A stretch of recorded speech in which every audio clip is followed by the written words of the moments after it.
नमस्कार।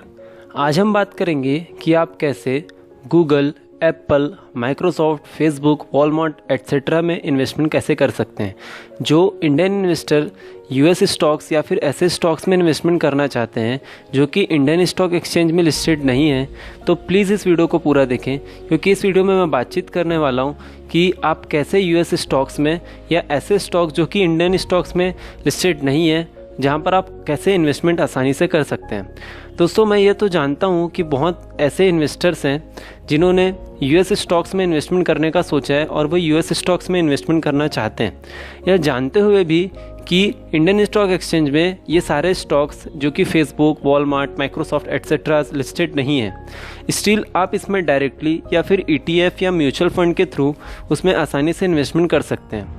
दोस्तों, मैं एक ऐसे प्रोसीजर बताऊंगा जिससे कि आपको इसमें से इन्वेस्टमेंट करने में काफ़ी आसानी होगी और किसी भी टाइप का प्रॉब्लम आपको फेस नहीं करना होगा। दोस्तों, सबसे पहली बात कि कुछ डोमेस्टिक ऐसे ब्रोकरेज फर्म्स हैं जिनका इंटरनेशनल ब्रोकरेज फर्म के साथ टाई अप होता है, जैसे कि आईसीआईसीआई डायरेक्ट, कोटक सिक्योरिटीज़ एट्सेट्रास, जहाँ पर जो कि ओवरसीज ट्रेडिंग फैसिलिटी ऑफर करती है, जहां पर आप ओवरसीज ट्रेडिंग अकाउंट खोलकर इन यूएस स्टॉक्स में आसानी से इन्वेस्टमेंट कर सकते हैं।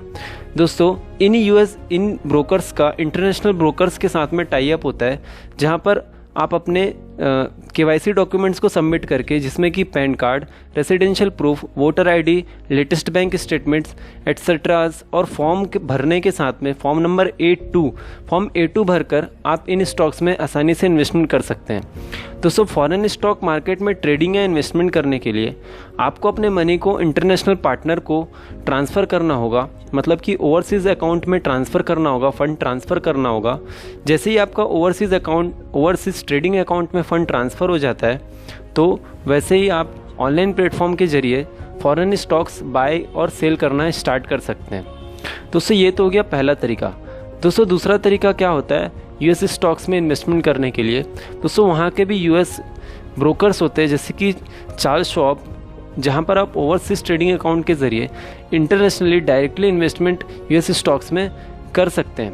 दोस्तों, international ETF and mutual funds जो कि इंडिया में भी अवेलेबल हैं, उनके कुछ नाम इस प्रकार हैं, जैसे कि ICICI prudential US blue chip equity, JP Morgan Asian equity of share, और इसके साथ ही ईटीएफ जो कि इंडिया में अवेलेबल है, जिसका नाम मोतीलाल मोस्ट शेयर नास्डॉक 100 ETF, इसके थ्रू आप इंटरनेशनली उसमें इन्वेस्टमेंट कर सकते हैं। तो दोस्तों, ये तरीका था इन्वेस्टमेंट करने का।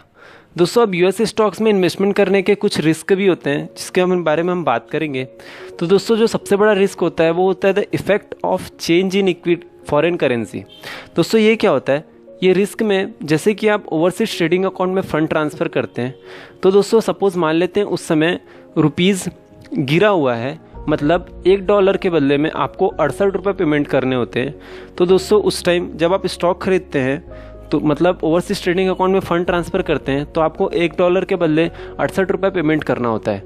तो दोस्तों, जब आप ओवरसीज ट्रेडिंग अकाउंट से फ़ंड विड्रॉल करते हैं, तो उस टाइम अगर रुपीज़ बढ़ चुका है, मतलब जब फ़ंड आप इन्वेस्ट कर रहे थे तो 68 रुपये आपने $1 के बदले दिया, अब आप जब फ़ंड आप विड्रॉल कर रहे हैं उस समय अगर रुपीज़ तगड़ा है, रुपीज़ उठा हुआ है, मतलब अगर 65 रुपये हो गया है, तो दोस्तों आपको काफ़ी अच्छा खासा नुकसान हो सकता है। तो दोस्तों, आपको यूएस स्टॉक्स में इन्वेस्टमेंट करने के लिए investment procedure, analysis, technical and fundamental, इसके साथ ही साथ आपको इन रुपीज़ और इस मार्केट को भी साथ ही साथ देखना होगा। तो दोस्तों, इस प्रकार से आप यूएस स्टॉक्स में इन्वेस्टमेंट इंडियन इन्वेस्टर होकर भी कर सकते हैं। तो दोस्तों, इस वीडियो को अगर आपको पसंद आया होगा तो प्लीज़ इस वीडियो को लाइक करें, शेयर करें और इसी तरह के वीडियोस देखने के लिए SM सॉल्यूशन को सब्सक्राइब करें। Thank you so much.